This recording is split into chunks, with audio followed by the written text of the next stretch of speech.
to introduce these players here for us, Metals, for game number 2. Well, down in the bottom right position, we have got the green Protoss player from Team Grubby. It's Grubby. And his opponent down in the bottom left, the red Protoss from SK Gaming, MC. So horizontal spawns for these players is going to make, depending on what direction they choose to scout in, it's going to make going for early aggression a little bit more viable than I led on initially. It's a lot harder to be aggressive if they spawn vertically or cross spawns, just because the scouting pattern would usually cause you to scout a little bit later. Although, of course, we are going to see what these guys want to do. I still feel like Stargate or Dark Templar play is really, really strong on this map just because of how much airspace there is, Metals. Yeah, I think that is such a good analysis. I'd actually, from these spawn positions, Stargate openings from MC could be really nice because he can put it over to the right of his main just to get an even closer rush distance over there, which may not sound like much, but it can make a difference. Now, we can see for the moment, though, both players just happily getting up their gateways, everything going fairly nicely. Whirlwind is, because it's a 4-player map, all spawn locations are viable. Scouting can always be interesting. We'll wait to see when they do move their probes out, but for the moment, they're both just happy to sit back and just turtle up, getting their gases. But yeah, I think you're completely correct. At least one of these players will be going for a Stargate this game, near certain. Yeah, it's either, you know, and even sometimes you see double gateway openers with for stalkers, like the 3 stalker rush into Stargate. Yep.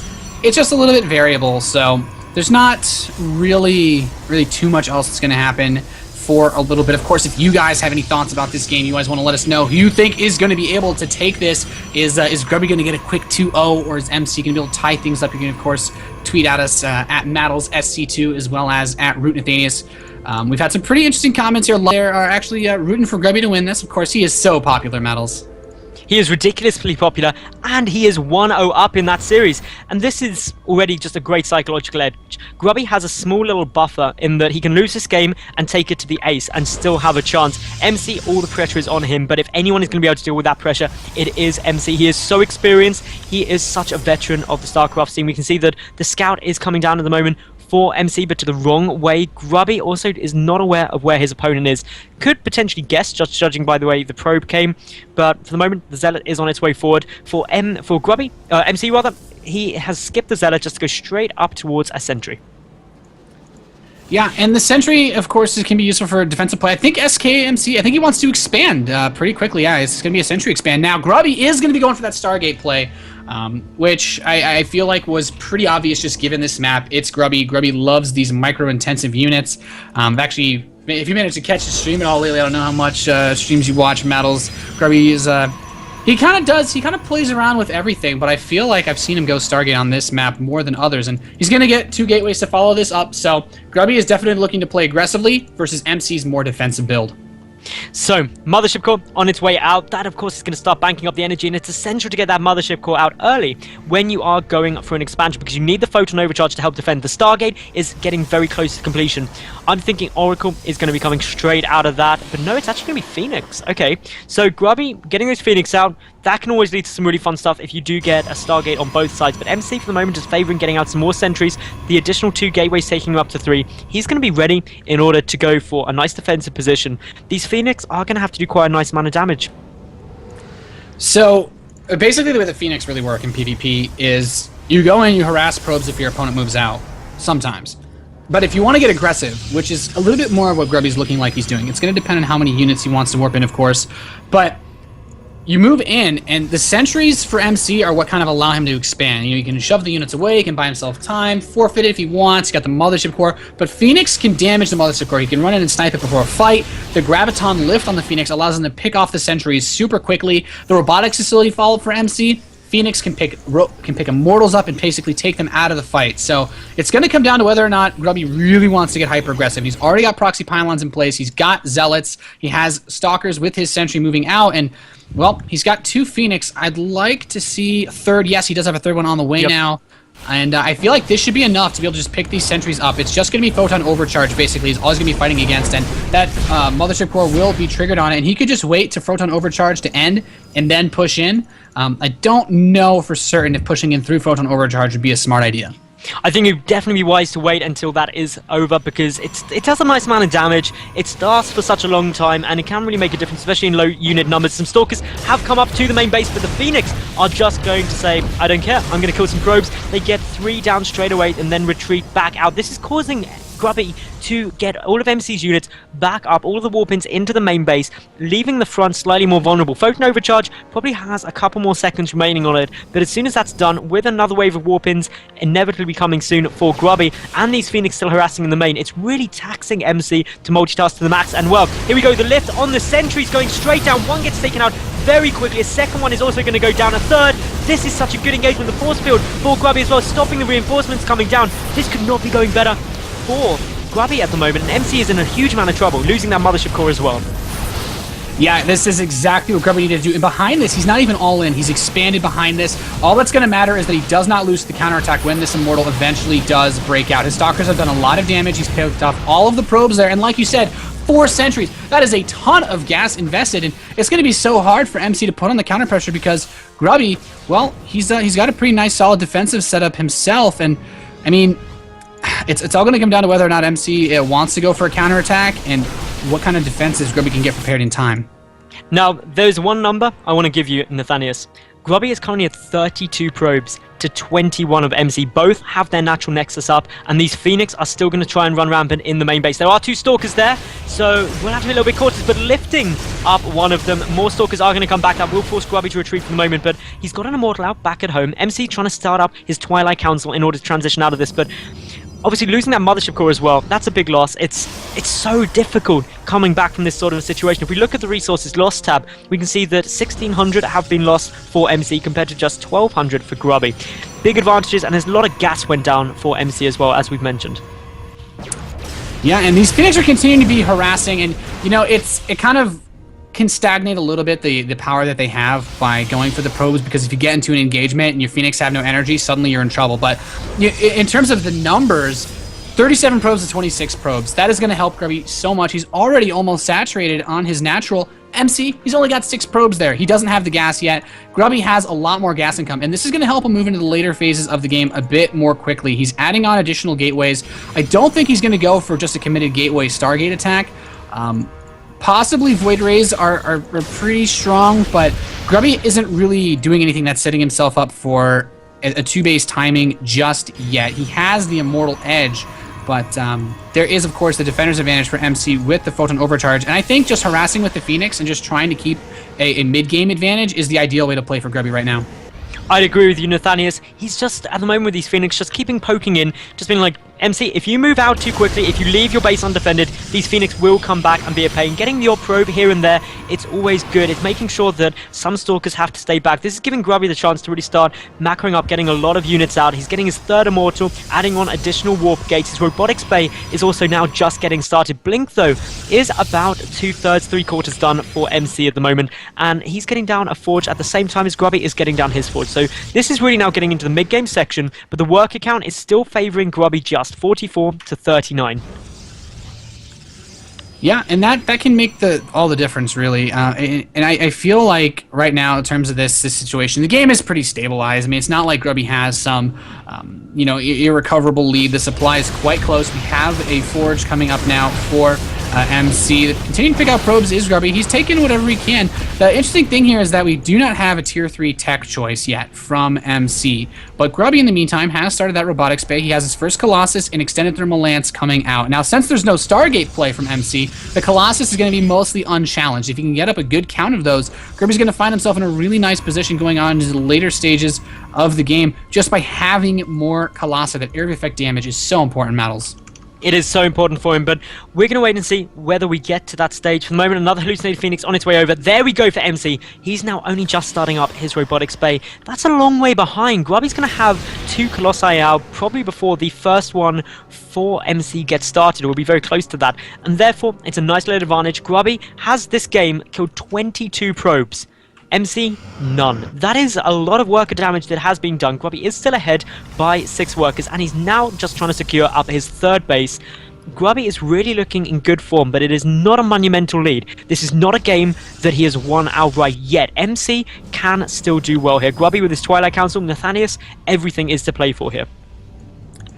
Yeah, definitely. I mean, Grubby, he's up 1-0, right? So he can theoretically make a mistake or two, but I don't think Grubby intends on giving up any games to MC. He is just pumping out as many units as he can. He's got that Colossi count going for him. The first Colossus is on the way just now for MC, but Grubby, he's already got his one out here. His third base is much faster. He used that Zealot to deny the third base of MC, and the Phoenix can even try to hunt down probes that want to place a Nexus. So with still no third yet starting for MC and Grubby's third about to finish, I feel like he could start to get a bit of an economic edge here.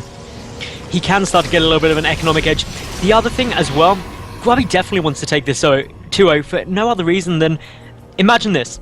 If Grubby takes this 2-0 right now, Nathanius, in about 5 minutes, what is going to be all over the front page of Reddit? Definitely not somebody going full foreigner, that's for sure. But, or I guess as Hotbid would say, someone super going full foreigner all the way. Yep. But I feel like Grubby's positioning right now is pretty solid. He's going for a Dark Shrine, and I don't necessarily know that he thinks he's going to be able to go, oh, okay, I'm just going to kill him with a bunch of DTs now, like he did, like do damage like he did in the first game. But it gives you cheaper Archons, which could be something that he's looking a little bit more into, of course. That High Templar costs about 25 more gas than a Dark Templar. So it could just be for getting the Archons. We do have the Templar Archives coming in for MC, but we also have a Fleet Beacon on the way for Grubby, and I feel like getting Tempest is a good decision. A lot of players would say, oh, the Sky Toss army counters the Colossi-based army, but if you have Colossi and Sky, then you kind of have the best of both worlds, at least in terms of being able to deal with a variety of unit compositions. I'd agree with you there. Getting that Fleet Beacon, a really nice choice. We do have 3 DTs morphing in as well. They're going to be coming and doing a little bit of damage potentially, and they're just running 1 to each base. 1 up towards the third, 2 towards the natural, probably 1 to the main. This is sort of aggression that if Grubby keeps it up, it's incredibly frustrating to deal with it, because it's just that constant in the back of your mind, what if there's some DTs running in? There is an observer there though, so we'll spot one of them. They are going to split up. One manages to sneak through towards the main base, one up towards the third, but sees that there's a photon cannon there. The one going towards the main though did manage to slip past MC there. He's unaware of that. Grubby's also in a nice position outside the natural. The DT is now in the main base. There is a photon cannon on its way down, but it will get a couple of probe kills, and while he keeps that up, it will be really nice. Phoenix for Grubby lifting up some of the army, and we've got an engagement coming down here at the natural base, Nathanius. Now, Grubby has a Colossus just southeast of this army that is not actually fighting right now. That could end up hurting him a lot, but his Immortals are getting in some really good shots on the opposing Colossi. Grubby really committing heavily here, but he is taking out so much of MC's forces. There's only 1 Colossus remaining for MC. Grubby still has 3. He pulled over the Rogue Colossi, and now with the Stalkers bleeding on top of Grubby's Colossi, he is trying to take them out. He's managed to pick off 1 of them. The Zealot's getting in some good work too. Grubby, he did a lot of damage, but he is going to lose. Oh, goodness gracious, he might lose this last Colossus. I feel like it's going to be close to more units from MC. That is definitely gone, but a big Zealot warp in. Mattles headed over towards that third base of MC. That was quite mutually destructive, but these Zealots with a couple of DTs there, they're going to focus down the cannon first just to get rid of the detection so the DTs can come and start playing in there as well. And once there's no detection, the Observer, which MC has just brought over, is going to become essential. But a lot of probes are going down. The DT in the main did manage to do a nice little bit of damage, but as we can see here, already a lot of probes are getting killed. Grubby this game has killed 38 of MC's probes. He's ahead 67 to 52. A nice economical lead there. In terms of their army supply, both are around the 36-39 mark, so very, very close. But the first Tempest is now getting made here for Grubby, so a nice little tech switch while taking his 4th. Yeah, I like this a lot. Grubby's been expanding behind his aggression all game long, just endlessly trying to secure bases. We have him building the Tempest now into his unit composition, producing both Colossi and Tempest, which is, I feel like it's a pretty smart decision. As far as ways for dealing with these units, Archons are very, very powerful. Stalkers can be quite useful in certain circumstances, but the Colossi are going to deal well with those. So I'm actually rather curious to see how the composition of Grubby stacks up. It will be really interesting to see. He does have that Templar Archives coming down. He's getting a second robotics facility as well, so can really start upping his production there. Upgrade-wise, both players are at 2-0 ground upgrades. We've got charge for both players, blink for MC, no blink for Grubby, but extended thermal lance is done for Grubby, where it is not yet researched for MC. That will make a difference. Obviously, that range advantage can be very powerful, and so we'll wait to see how that does influence things. And of course, there are the Tempest out on the field for Grubby, which there's no sign of for MC at the moment. Grubby's 4th base is also nearly completed. He's still got a nice worker lead by 7. The proxy pylon, one of the proxy pylons, should I say, for Grubby, has now been taken out. This game is really getting into the late game stages. Yeah, and I feel like Grubby, if he can secure this 4th base and get away with it unpunished, he has a I would almost just say he has a compositional advantage right now. There's double Colossi production going for a while for MC. Grubby, okay, single Colossus production. He has a second Robo now, hasn't really started using it yet, but those Tempest, they add in so much damage. He's kept them pocketed behind his 3rd base mineral line. A couple Zealots in the center going to get chased out, but keeping the Tempest hidden is so important, just making sure he won't be able, to try to plot out any way of dealing with them. Yeah, it's just keeping a couple of units hidden back. It's going to act as a surprise to MC when he comes and moves in. The Tempest count is also slowly creeping higher. He's got 3 out on the field. He may even choose to get a couple more Wedge, but currently he's just getting double Colossi out. The Colossus count is sitting at 8 for MC to only 4 of Grubby, so those Tempests are going to have to do a lot of work for the Green Protoss player here. No 4th base though still for MC. That means Grubby economically is in a good spot. He's currently still ahead, 67 probes to 59. Plus 1 ground armor coming down for both players. This game is starting to get really funky, and there we go with the 4th Nexus for MC getting started. And Grubby's already got Zealots headed over there to try to deny this. Of course, with 2 Photon Cannons, it won't be that easy to shut it down. But I do want to say, though, now we will have more Archons and Immortals filtering into the composition for MC. And the Archons are going to be quite useful in terms of just helping to deal global damage to Grubby's army, since the Colossi are going to be largely focused on each other as well with the Tempest play. But I feel like right now Grubby is reaching that position where he's just going to be super comfortable because, it's hard to the Swarm. MC has 8 Colossi. In Wings of Liberty, this is ideally what you want, but the problem is Grubby, he's maxed out faster. He's got an army with those 3 Tempests. That is so much extra DPS to these Colossi. It is not even funny, and he's going to engage in the center here. Wow, those Colossi just absolutely melting there. Such a good engagement here for Grubby. All of his Colossi are staying up. MC is just melting. He's 100 supply behind that of his opponent, and Grubby just engaged that force as if it wasn't even there. Grubby, I don't see anything MC can do here, Nathanius. Yeah, he pretty much just completely just rolled over him, man. That's it reminds me, just sitting there and just like a big cement roller, and you just let it walk over you. Grubby takes a 2-0 win over MC. That I gotta say, I feel like some people probably did not see that coming, just like you said, Matt.